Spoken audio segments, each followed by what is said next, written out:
Okay guys, I have to start it to mix, the ingredients already. First, I have to use the pouch of Ladies Choose Real mayonnaise. I don't know how many pouch that I can use on this one, okay? So, itatry natin muna ito kung gaano, kasi kung 4 o 5 lang, sana na lagyan lang ng 1 cup na mayonnaise. Pero marami ito yan na minimix ko. So, I'll try, that 2 pouch of mayonnaise. Okay, then we have to add it.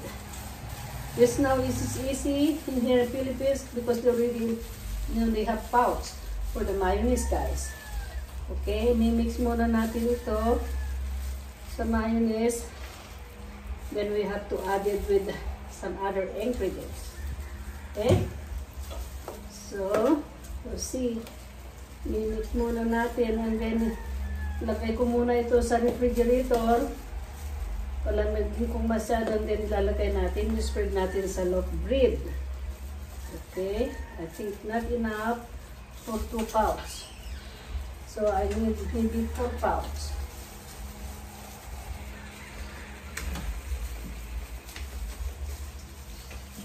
It's kind of dry.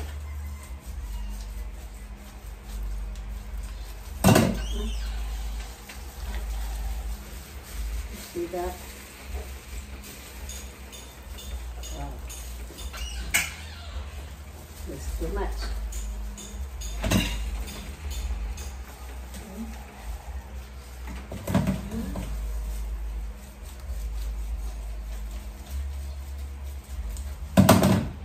Wow. That's enough.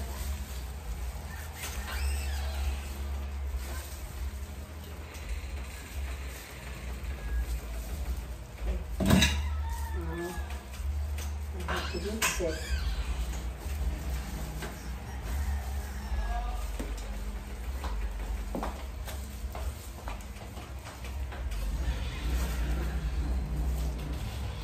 Natin to mayonnaise until everything is mix. I-mix natin mabuti